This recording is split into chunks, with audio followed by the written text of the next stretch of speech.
Okay, beautiful. I think now it's better. Today, day one of this workshop, we are going to be talking about the problem. What is the problem? Why am I always talking about diet in a negative way? Why am I always inviting you to stop dieting? I want you to bring pen and paper. These workshops are going to have some sort of interactive component to it. So the more you can get out of it, the better. Bring pen and paper, bring a cup of tea, enjoy yourself. Take this as a time off to yourself, okay? We're looking after your body here. This workshop is for anyone who's trying different approaches to lose weight, or people who are tired of trying eating well. And I'm saying trying, because eating well should be something natural. If you're trying too hard, it's because there's something wrong. And for the people who want to understand more about how to achieve lasting results, for people who are considering another strategy, for people who are including weight loss, medication, or even surgery, because there are some people right now considering having surgery, and that's absolutely fine. Let's make it clear that I'm very open to any type of strategy, as long as it's the right strategy for you. Okay, I have absolutely nothing against medication or surgery. They have a place and they have a right time to be present. Okay, these workshops are not for people who are looking for quick fixes, diet protocols, or immediate weight loss solutions. That's unfortunately something that I cannot offer.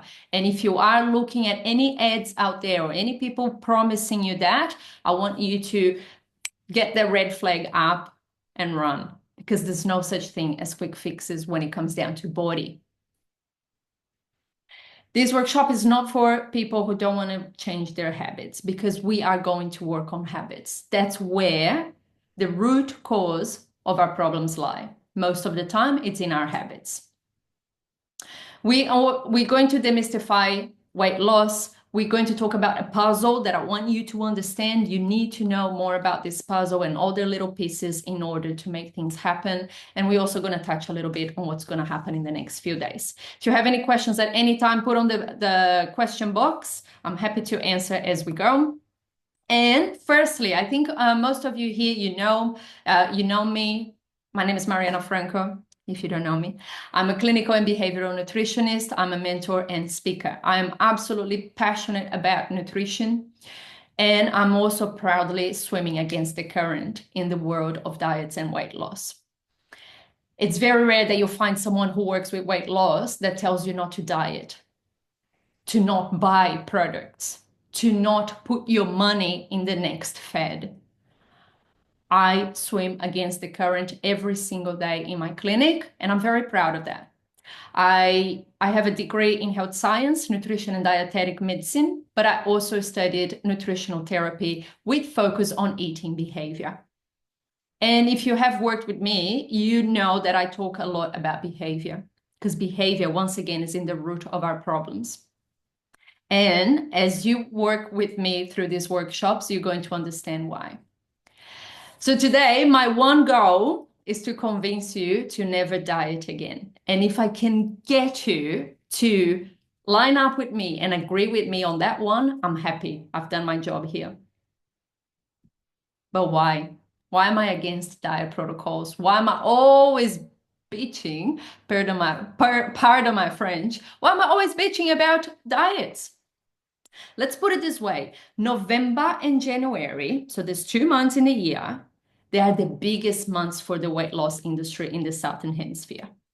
Because we here in the South Hemisphere, we get the summer body project time. So summer is coming, summer is approaching, and then we get the new year, new body kind of vibe with all those resolutions about body and beach body and bikini body.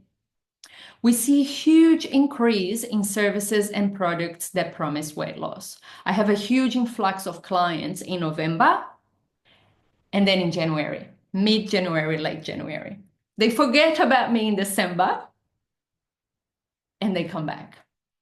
And it's not just in my clinic, it's everywhere. If you look at product sale, weight loss shakes, weight loss pills, weight loss supplementation, it all goes up in this time of the year.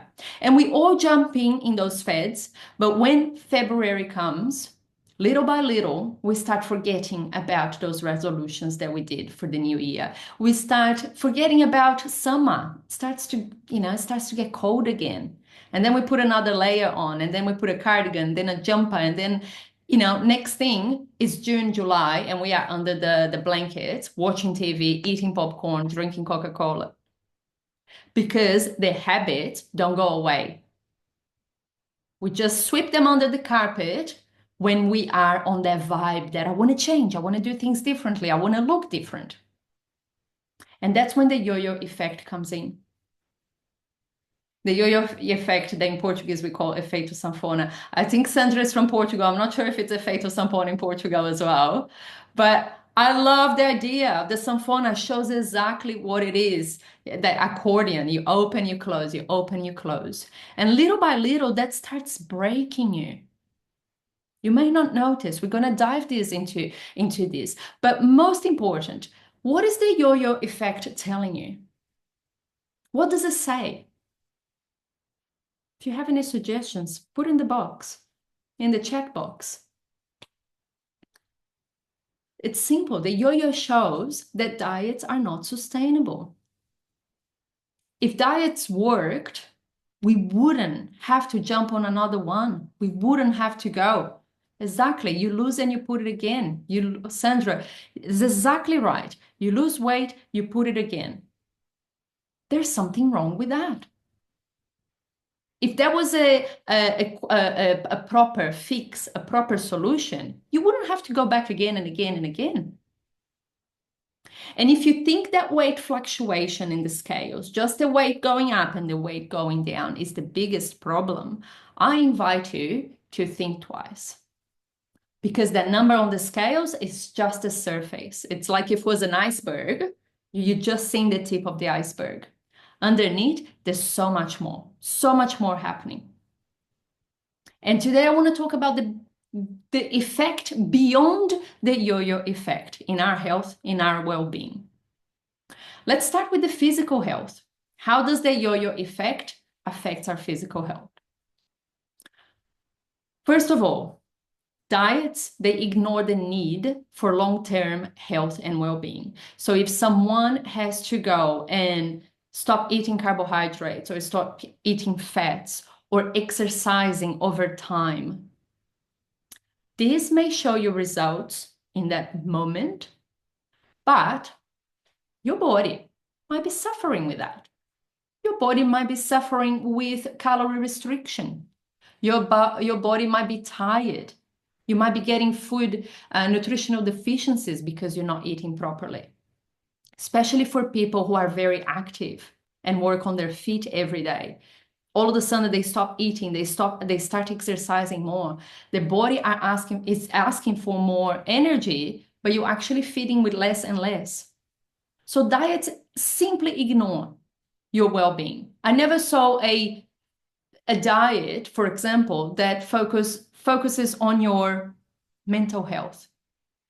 A diet, a weight loss diet that cares about your mental health or about your headaches or about your hormonal fluctuations. It's all about the weight on the scales. And if you have to pay a price for it, too bad, you're going to have to pay a price for it. Diets promote radical and unsustainable changes. So for someone who decides to start a diet overnight, which is what usually happens, right? Usually a Monday. On Monday, I'm going to start a diet. So up until Friday, Saturday, Sunday, this person is eating lots of carbs, sometimes unhealthy foods, lots of fatty foods, drinking soft drinks or alcoholic drinks. Your body is used to something. And then on Monday, that's it. From Monday on, we just eat salad and we drink green juice. This is not sustainable. It's crazy if you think about it. Your body goes through a period of grief. But because that grief is optional, guess what's going to happen after a couple of days? Because no one wants to go through grief if you have the option to not go through grief. When we lose someone, we have no choice. We have to go through grief. Or we break up a relationship, we have to go through grief. But when you stop eating the foods that you love and you're going through grief, what are you going to do when you see a bar of chocolate in the cupboard or a ice cream in the freezer? Unless you're a masochist, you're going to break it. You're going to break out of that state of grief, right? Those radical changes are not compatible with our body's survival needs. So remember, I always want you to remember this. Your brain's main function, main goal in life is to keep you alive, healthy, and safe. Now, imagine what happens to your brain, which is just there minding their own business. Every day is getting a whole lot of calories. Everyone is happy. Then all of a sudden, there's no food. Or there's very little food. Your brain straight away goes like, oh, hold on, there's something wrong here. So let's say you are on all of a sudden, so you used to be on a calorie surplus. Every day you had 1,000 extra calories. Every day. All of a sudden, you are under 1,000 calories. So your deficit went down from surplus to deficit, a total of 2,000 calories. Your brain gets confused. It goes like, what's going on here? Is Christina hungry? Is Sandra going through a starvation? We're not eating. We're not getting energy anymore. So what does the brain do? It slows your metabolism down. Because in your brain, in your head, your body's thinking, if we keep losing weight at this pace, or if we continue going at the pace that we normally are, but there's no calories coming in, well, we might die. This could be dangerous. Exactly. And as Sandra said, we'll start storing everything. It starts holding on to everything. If you have a little extra fat, your brain's going to go like, okay, let's hold on to that because we don't know what's happening tomorrow. Your brain does not differentiate in between starvation or a diet because you want a bikini body or because you want a New Year resolution. So it impacts our metabolic health. There is a thing that we call set point, which is that pace in which your metabolism works. And if you slow that down, you have to get into a higher deficit to start losing weight again. And that explains why the first few diets that you did in your lifetime was very easy. I just stopped eating bread and I lost weight. Then the second diet, I had to cut on bread and I had to cut on pasta and rice as well. And then you have to start cutting more and more to get the same results that you once had because your metabolic health set point is changing. So as I said, it interferes with our brain ability to keep us alive. Your brain gets confused. Your brain's going to start asking for more to compensate what you're not having. The results are you start feeling hungrier with more sugar cravings, more sugar or anything else that you may have cut, okay? So let's say, for example, you cut carbs. You're going to start craving carbs like crazy because your body's missing that. But also your body is missing energy. And remember that every single moment of your life, every second that you are awake, actually, even when you're sleeping, your body needs energy to keep you alive. And when we eat, food provides energy to your body. If you stop eating, well, there's nowhere to get energy from. And then your body, it's not going to crave for some super fancy complex carbohydrates. Oh, give me some chickpeas, give me some broccoli. No, because your body doesn't have the energy to break through those fibers or those proteins, those fats. It needs quick energy. And what is quick release energy if not sugar? So diet can increase your hunger and can increase your sugar cravings. How bad is that? During the diet and after the diet, because a lot of people who come out of a restrictive diet reports to have increased hunger even after the diet. There is a physiological aspect, so there's the body physiology, and there's an emotional aspect to it as well.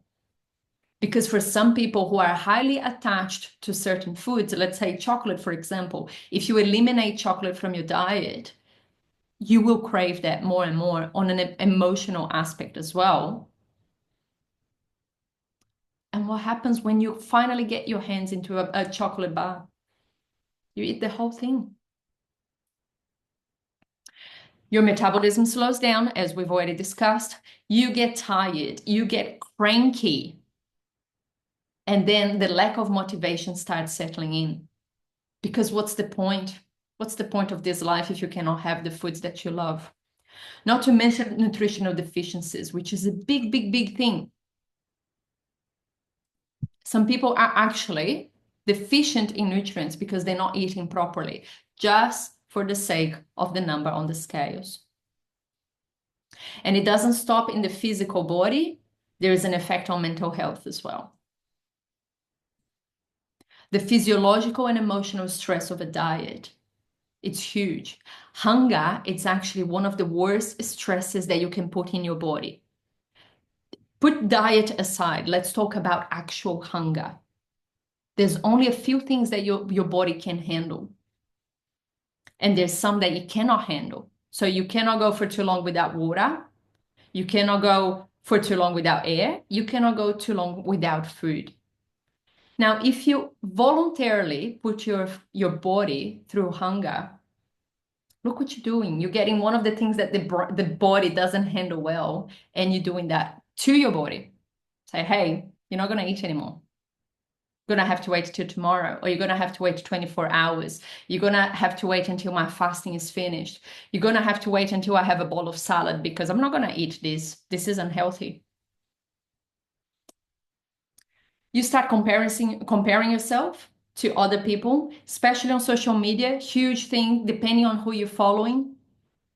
Imagine the effect that has on your mental health when you start comparing yourself, when you start getting to competitions. Oh, I know that some people are very competitive and they work wonders when they have a challenge. Let's see who loses more weight. But most of the time, it's in an unhealthy way. The person who wins, who lost 14 kilos in 2 weeks, God knows what that person went through. And then if you were not as brave as that person, I'm going to call it brave, but not really. Well, you get left, you feel like you're a failure. Shit, how did she lose that much weight and I didn't? And you are comparing and competing with people who have completely different metabolism, different body types, different lives. Because it's much easier for some people than others. If you have a busy job, if you're running your own business, if you have 3 kids, if you have people in your family that depends on you, it's going to be harder than if you're comparing yourself to a young single lady. And yes, we all have our battles, I know. But usually when we are comparing ourselves, we kind of forget about that. We get emotional. And every time that emotions go up, intelligence goes down. And then all of a sudden, those things that we thought was obvious, it's just out of our mind. Intelligence goes down when emotions go up. So if you're feeling emotional about your weight, if you're feeling emotional about the way you eat or about your weight loss journey, we need to try to bring some balance to bring that intelligence back, because you do have that intelligence. It's just being suppressed by the emotions. Expectations versus frustrations, because every time the expectations go up, we are setting ourselves up for frustration. And there's something really nasty about doing a diet, because we always go on a diet with expectations. Am I right? No one ever starts a diet without expectation. So you're setting yourself up for failure. The results: low self-esteem, because you're going to feel like you're not worthy. Self-loathing, because you're going to feel like, you just like your body. I don't want to be trapped in this body. unrealistic expectations that brings you down, body dysmorphia, which is a huge issue, and it's becoming bigger and bigger. It's when women start seeing a body that is not actually their body. It's a sense that everything is wrong when actually people outside is telling you, no, it's not that bad. What are you talking about? Body dysmorphia is on the rise, guys. It's really bad, and it's getting worse with social media because the expectations and the people that we're modeling is just it's just wrong. It results in unhealthy competition between women, which is a very sad thing because we should be sticking together and growing stronger. It results in judgment from us and from other people, okay? Internal and external. People start judging, and I know we shouldn't care about what people talk about us, but as I said, intelligence goes down and we start worrying about what people are saying or thinking, or even about thinking things that we think that people are thinking about us. Because not always they are. Sometimes they're not, but we believe they are. The compensation behavior, which is a big thing that we're always working on, the fact that if you go for too long without something, you're going to have to compensate. If you do a week of eating well, you're going to give yourself a day off on the weekend and you're going to say, I deserve because I did very well. I had a very good week, therefore I deserve to eat bad. It's just crazy. And once again, intelligence and emotions. Because if you are in a good place, you are an intelligent woman. You know that those compensations don't make any sense. But when you're feeling emotional, you're going to go there and you're going to compensate. And with all of that, we start getting discouraged because that spark that we had at the beginning starts fading away. And eventually we give up. And when we give up, we see that weight crippling back on because in no point during this process, we worked on our habits, we worked on our behaviors, we worked on the root cause of our problems. Yo-yo effect sets in. Now look at this list, and this list is very, it's not exhaustive because I don't have 10 hours to talk about it with you, even though I would love to. But look at this list. What happens to a woman who is hungry, with cravings, with a slow metabolism? She's tired, she's cranky, she doesn't have motivation, she might be suffering from a nutritional deficiency, she has low self-esteem, she's hating her body, she's full of unrealistic expectations, she's competing with other women, she's judging, she's compensating her behavior. What happens to that woman? Does this woman have any chance to be healthy, to feel fulfilled, to feel loved, to get up in the morning feeling like she owns the day? Get this picture and try to step into this woman's shoes. How does she feel? Every day is a battle for her because she's carrying such a huge load on her shoulders. And yes, this is a lot. And you may have not experienced body dysmorphia, for example. You may have not experienced nutritional deficiencies, but you may have experienced a whole handful of those results, these problems combined. And this is very sad because this is on us. The person who sold you the diet, the book that you read, the person who wrote that book or who sold you the pill, just lives on. How does this happen? If we are intelligent women, how do we allow this to happen? And I'll show you how it happens. It's a very straightforward cycle that I see very, very clear because that's what I do. I work with that. So I can spot that within a split of a second, but maybe you haven't. And I want you to start spotting this. So motivation kicks in. If not with you, observe your friends. Unfortunately, there's still a lot of talk about body and diet amongst friends when the girls get together. I don't think we should be talking about that because I don't think that should be the focus. I think we should focus on our well-being, how amazing you feel. What have you been accomplishing with your life, with your career, with your family?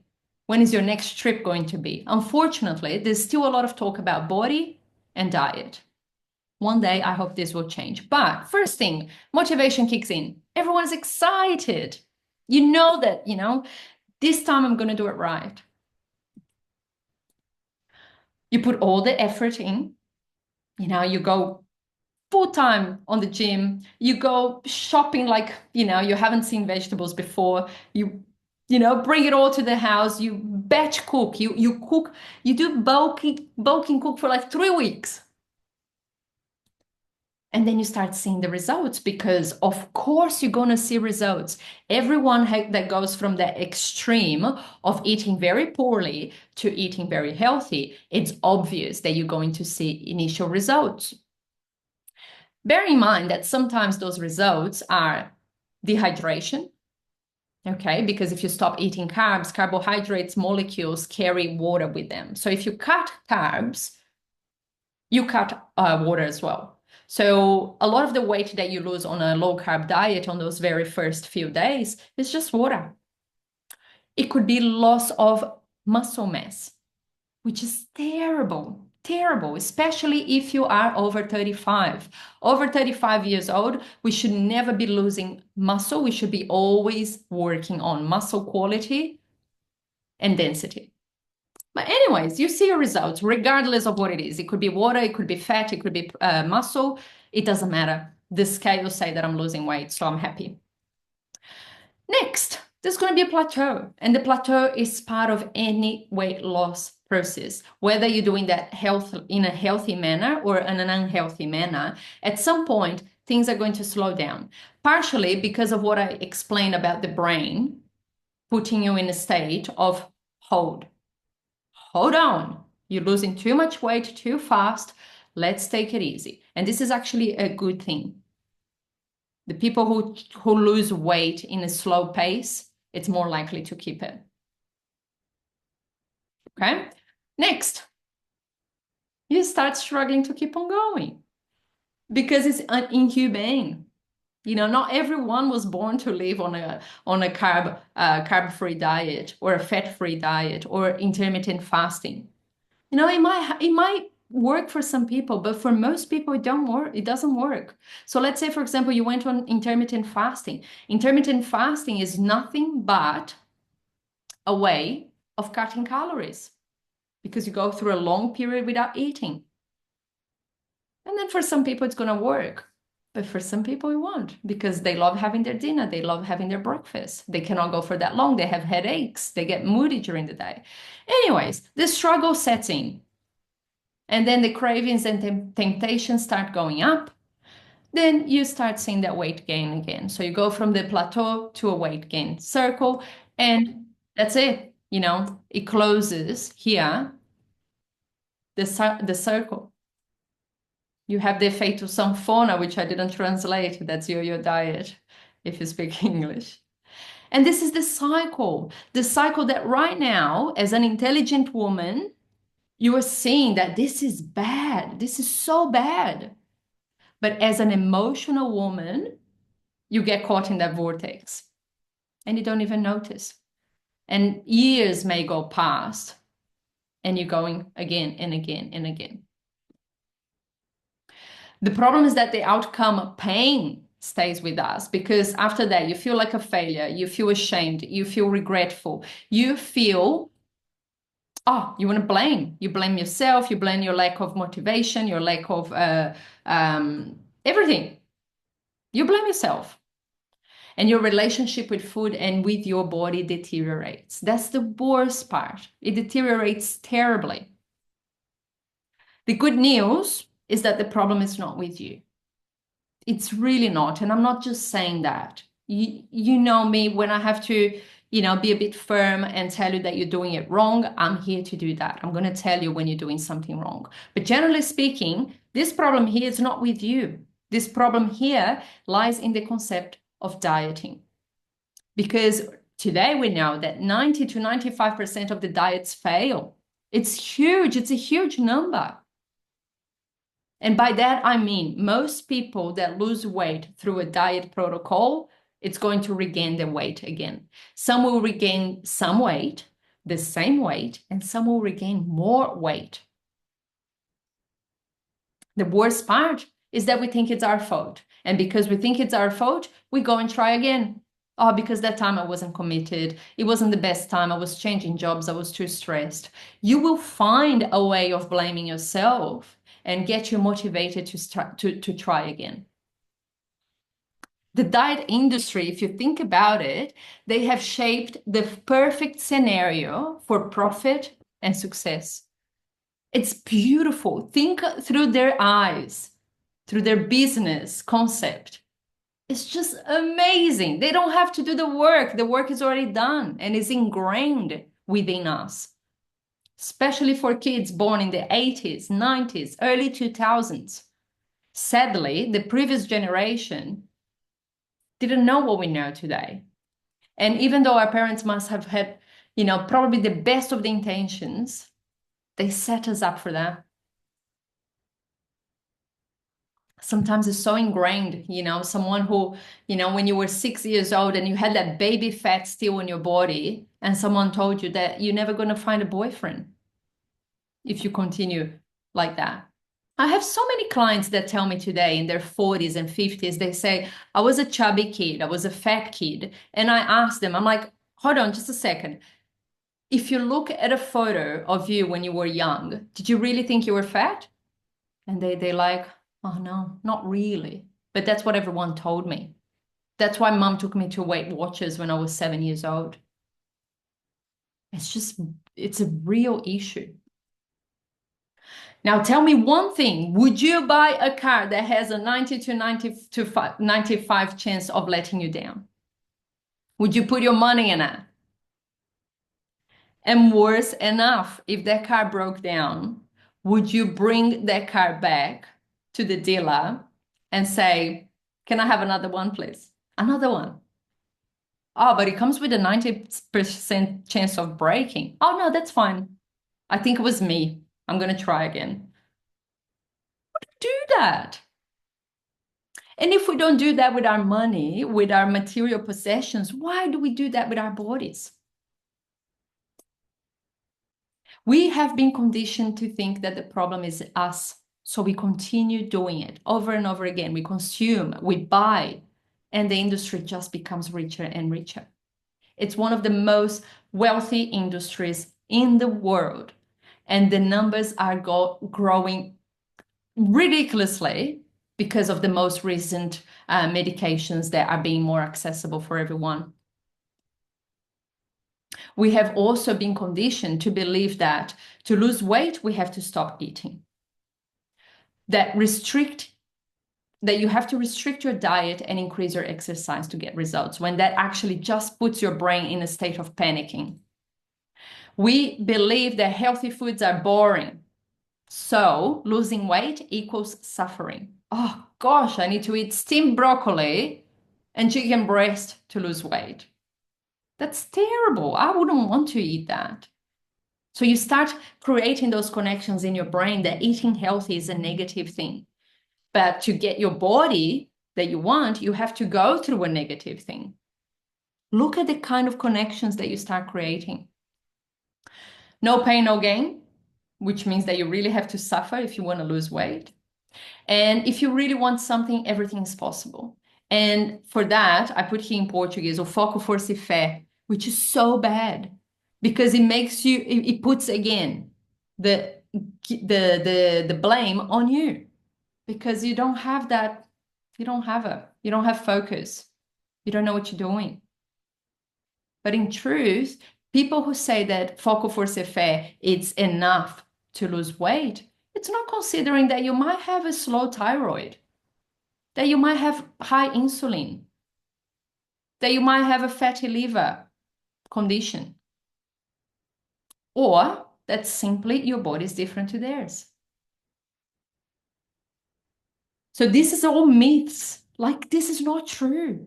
You don't have to stop eating. You don't have to kill yourself at the gym. You don't have to suffer. You just need to get to the bottom cause, the root cause of your problems, and start working on them, because diet doesn't care about it. We need to retire all these silly beliefs. They don't serve us. They just put more pressure and more guilt on us. It takes on a guilt trip. The statistics are very scary. Girls, no jokes, like 80% of women are unhappy. And that includes children aged 6 to 8. This is recent research.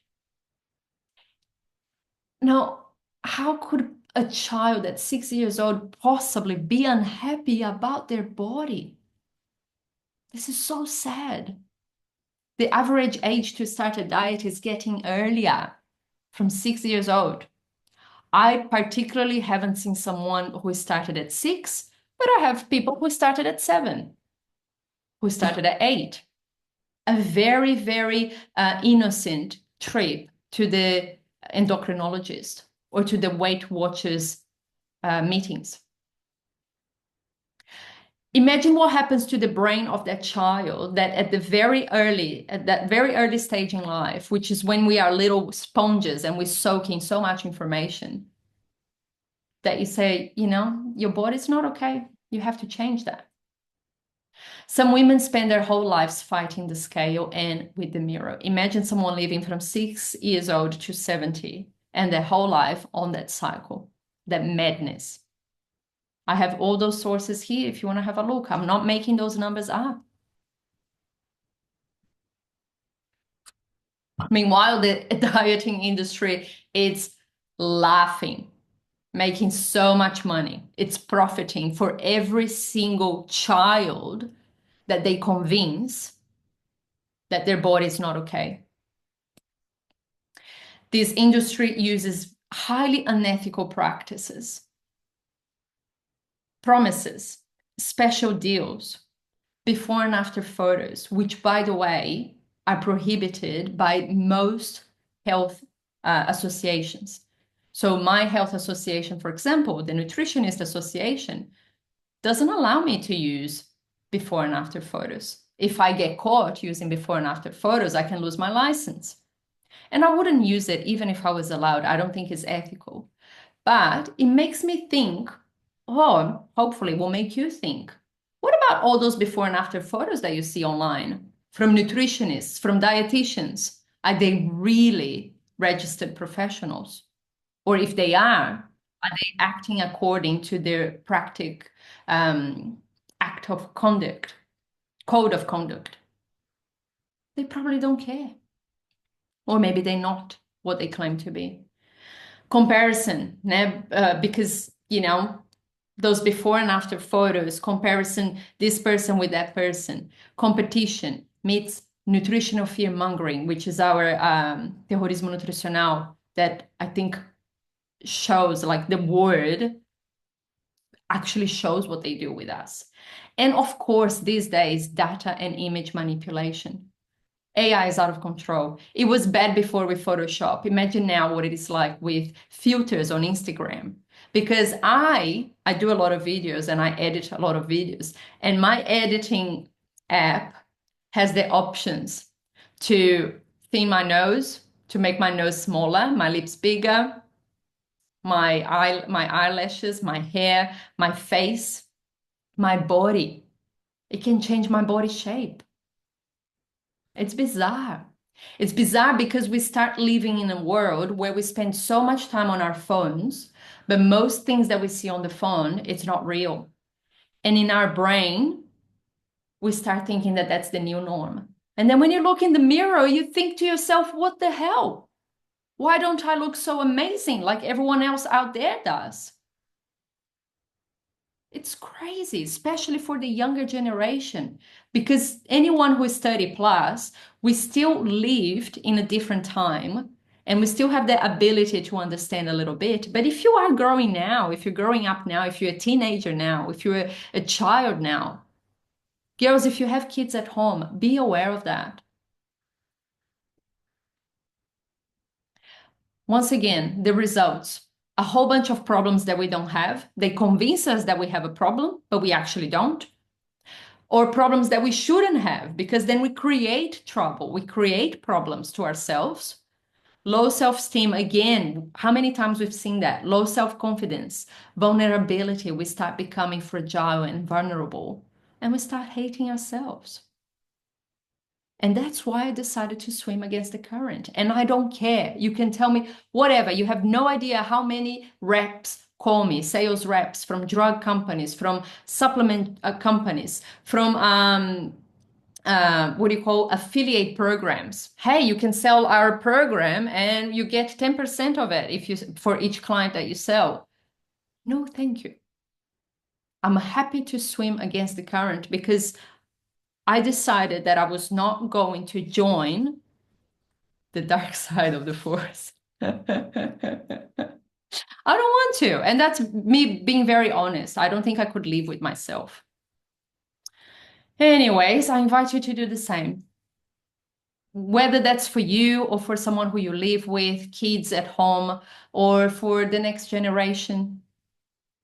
Unfortunately, we give the examples that we are not happy with our bodies. The children listen and learn. Sandra, you're right. And once again, anyone who was born in the 80s, 90s, even 70s, we saw our moms going through this. I remember my mom, this is crazy, hey, she used to wrap her body in plastic bag. It was black plastic bag. And she'll wrap her body and put get my aunt to go around her with a tape, and then they will go running or exercising with the idea that the plastic will make them sweat, and with the sweat they were going to lose weight. How sad. That's the images that we have. And what we can try to do is to do different for our kids now. If you can do different, it will be really good for you and for the kids as well. Now, just to finish, let's talk about the importance of lasting and sustainable changes that go beyond the mirror and the scale. I know the mirror is important. I know the scale is important, but we have to start that work from inside out. Okay? And this is all that jazz that the diets don't take in consideration. Diets get all this concept and put it in the bin. It's not important. Diet is completely the opposite. So I have a question for you. Would you start building your house from the roof? It's impossible, isn't it?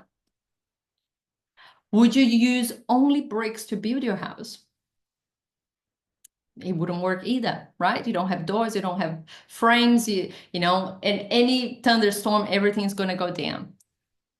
When your weight loss journey starts with a diet, you're starting with the roof. It's like if you were building a house from the roof. It's floating. There's no foundations.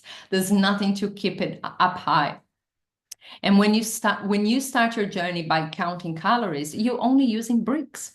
It's exactly the same thing. You're just getting a little piece of the whole thing, and you're like, okay, I'm going to get a whole lot of this because this looks good. But it doesn't work.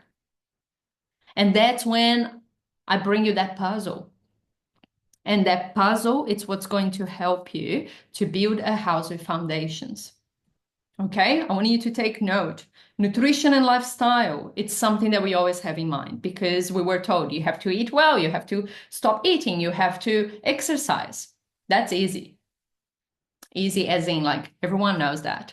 Mentality, that's very important as well. Mentality / mental health, because without mental health, it's very hard for us to accomplish things. Your behavior around food, your behavior around yourself, even the way you talk about yourself can come down this behavior piece of the puzzle. If you're always talking negatively about yourself, about your body, if you're always saying, I'm never going to lose weight, I was born fat, I'm going to die fat, I've always been fat, my whole family is fat. What are you telling your body? What are you telling your brain? And if you don't respect your body, guess what? You're not going to you're not going to look after it. You don't want to waste your time, your energy, taking care of something that you don't love, that you don't care for.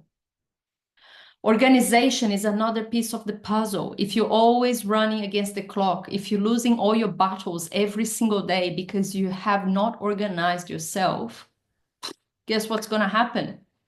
Is the house that's going to blow with the first thunderstorm. Because it takes one day for you to be late or have to work later, or someone got sick at home and you have to look after a sick child. That's it. Out of the window it goes.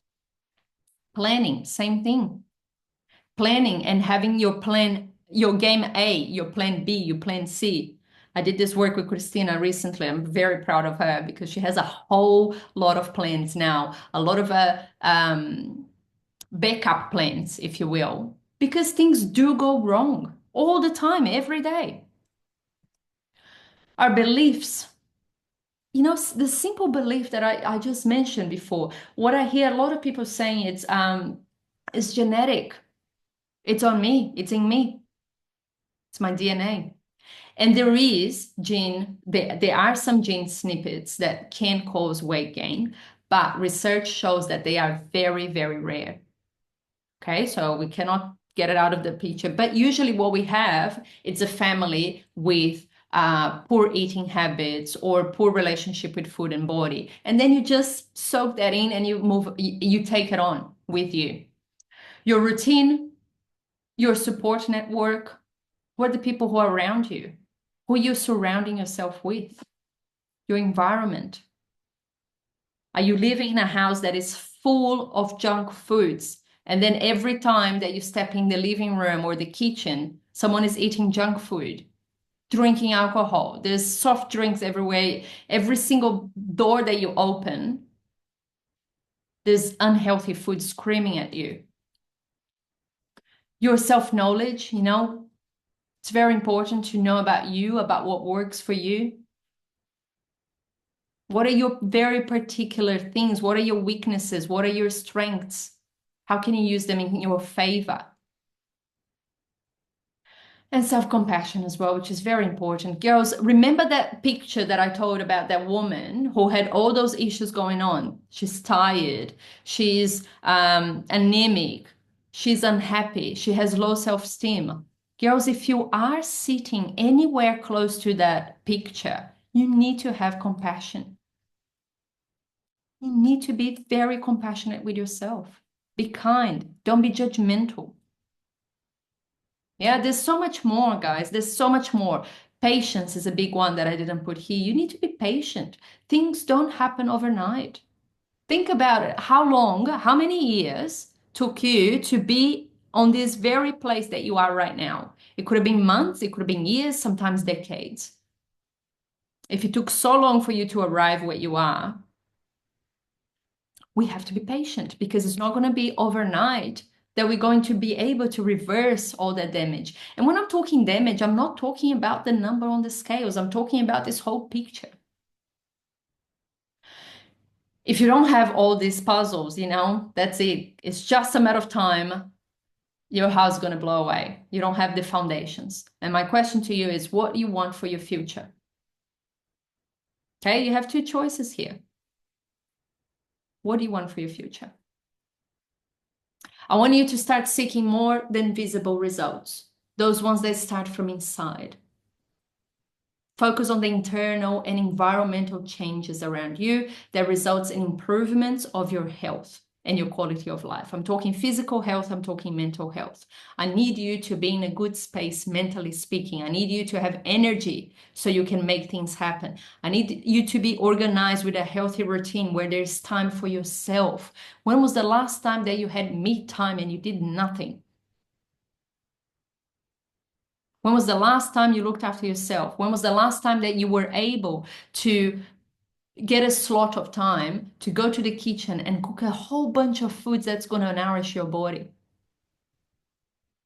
Most of us don't have that now. When was the last time you meditated?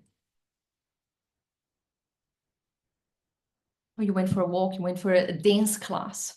Oh, I saw research, incredible research, that shows that dancing has an even more powerful effect than antidepressants. How amazing. They measured the neurotransmitters in people in different groups. They did a whole lot of different things. There were very positive results for other aspects as well, but dancing was the one that won, that releases the most amount of endorphins. When was the last time that you allowed yourself going to a Zumba class or a salsa class or a tango class?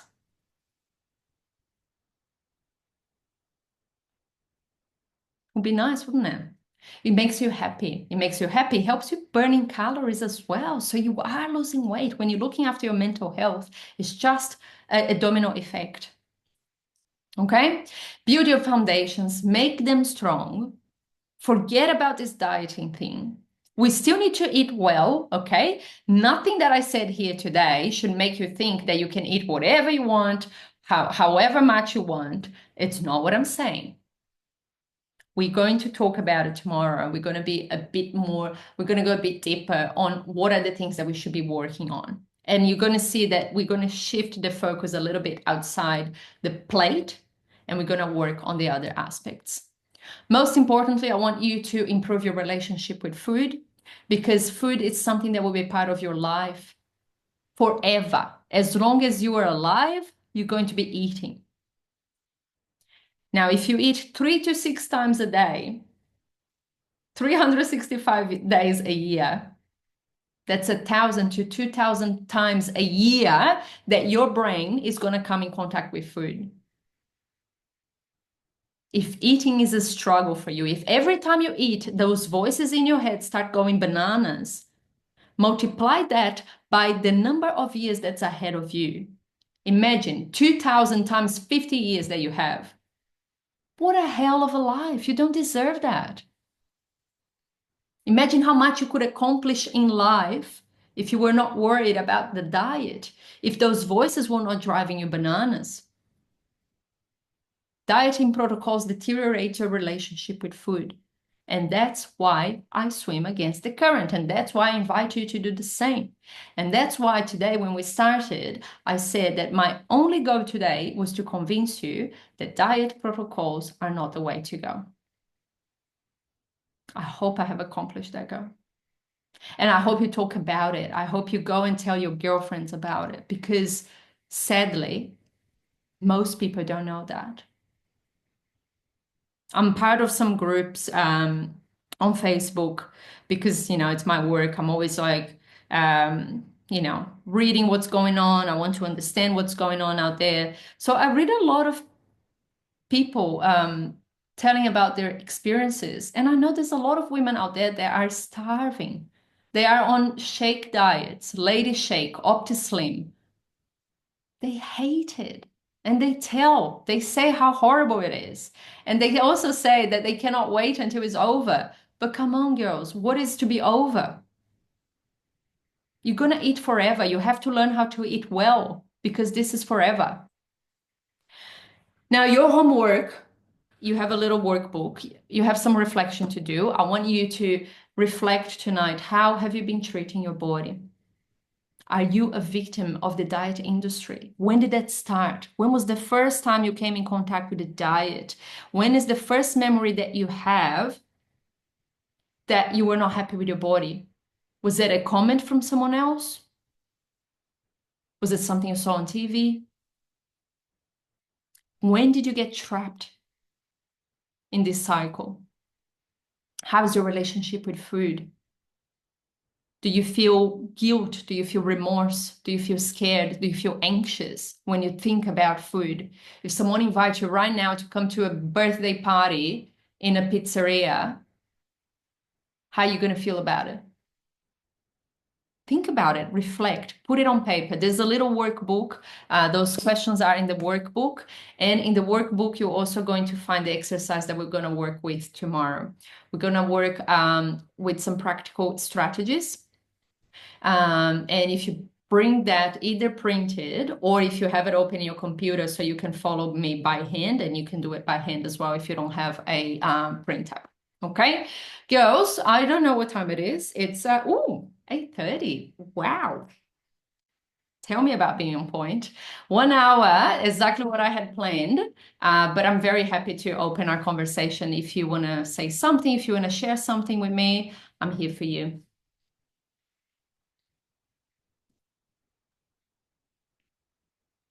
Can we switch back to Portuguese? Oh, yeah, why not? I had not even noticed that I was speaking English anymore. Our brains are really. Yeah. Obrigada, Mariana. Muito legal esse workshop que você fez. Espero que você tenha gostado. Tirou alguns insights? Tem alguma coisa aqui que acha que vai te ajudar pro resto da sua jornada? Com certeza, acho que mais nessa parte de self-awareness e self-knowledge.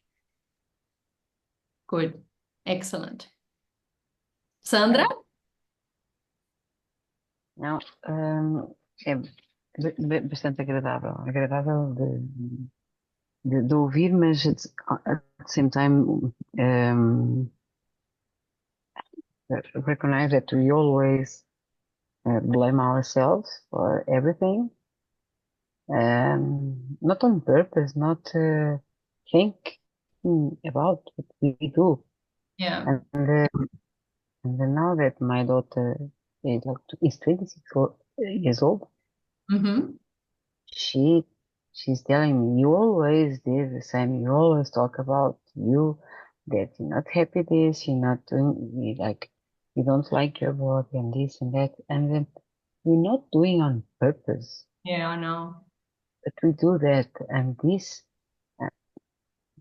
and they learn with it. Like, she's not skinny at all. She's a perfect girl. Like, I can, but she thinks that she's too heavy. She thinks that she's need to lose weight. Um, and unfortunately, I think I gave that example to her because Mm. I was not like that. I was thinking, this is funny because before I always been telling that I was too big and that I was like 11, 12 years old and I was looking like 18, was really tall and now, when I look at the clothes, I went to Portugal last year, the year before. I sold my apartment, and I still have some clothes that I was hoping that I could fit. Then before I had my daughter, Mm-hmm. 26 years old, and I still have some clothes, a lot of clothes, not some, a lot of clothes. And because I moved to Australia like 11 years ago, like I left lots of things in my apartment. And then because I was trying to sell the apartment, I was trying to clean everything. And I was looking at the clothes and she took, I think like maybe 6, 7 pairs of jeans, scarf, like clothes, a lot of clothes she took for her and fit on her. Mm-hmm. And some doesn't fit, like looks like I was smaller. And I couldn't believe when I was looking how I was always thinking that I was big and really heavy, this and that. Mm. And now looking at her, she looks perfect. Yeah. I can see that some clothes and say, Mom, how is this possible? How this clothes was fitting on you when you are 16, 17, 18, 20? Because I married when I was like almost 20. How? And now it's not fitting on me. And this is our idea. Like, oh, why so big? Why too fat? And now we have an example, my daughter, Yeah. that I was less than her, like I was slimmer than her. Yeah. And now I recognize like I was not that big. That was always the idea. Everyone, like again, not on purpose, but everyone put on us that idea. Mhm. And because if you eating something when you go to the party, you're gonna put weight. And then what's happened? We eat that without no one see us. Mhm. Because if we, and then we go to the party that I remember, all my friends and cousins, they are really slim and I'm not eating. And then I went home, I came home and I said, my mom, oh, I want that cake or this, that. And my mom at the time, I remember she started to understand my behavior and start to bring a slice of cake, birthday cake. because she knows that I'm not gonna eat. But then at home I was sad because I was not eating. And that was the idea. It's sad when we think that this starts when we are so little Yeah. and we care all these years and we don't like ourselves. And like you say, it's a yo-yo cycle. We lose and then we get sad or this things happen and we put again. Yeah. Lose, put again. Not that I eat more, but maybe like I stopped with the dancing class. Like I used to go to Zumba 5 years ago, every 1, 2 times a week, and then I stopped. I used to go to the gym and then I stopped. And then I used to work all day in my feet. Now I'm sitting all day for 10, 12 hours. Mm-hmm. So many things changing in our life Yeah. and we're getting younger, we're getting older and yeah, and everything is more complicated. Yeah. That's the thing. Yeah. And that's when it brings us to those puzzles, those pieces of the puzzle. There's so much more behind our weight gain. A lot of people Yeah. judge thinking that, you know, it's just a matter of eating properly and you lose weight, but it's not. It's It's not. not. Sandra, you were a perfect child, a perfect teenager, a young adult, and something around you made you believe that you were not. And Yeah. imagine how that effect in your brain start putting you inside that cycle. And then every time you diet, your metabolism set points start breaking, breaking, breaking. And then it becomes harder and harder. Yeah. But the good thing, Sandra, is that it's not too late for you to change. You deserve a much better life. You deserve to feel good about yourself. And maybe right now this is not a reality for you. You probably like, you know, maybe I don't deserve it. And then boom, we get that puzzle, that piece of the puzzle. Your talks, your belief, the way you talk about yourself. Let's start being aware of it. Start picking yourself every time that you say something negative about your body or about yourself. Start paying attention, be aware of it. And we're going to start breaking that cycle and reversing it. Because right now you've been conditioned for years to think that your body is wrong. We just need to reverse that. And it's not going to happen overnight, I know. But you're taking those first steps already. I've seen you in clinic, we're working together. You had your challenges. There's a lot about around stress and time for self-care. We've already discussed that. And you're here tonight. I mean, you could be sleeping right now. You could be relaxing, having a glass of wine right now. But you guys are here. You showed up. Yeah? And this is just the beginning, just the beginning. Tomorrow, we're going to cover a few points that I want you to start focusing on. So today I spoke about everything you shouldn't be doing anymore.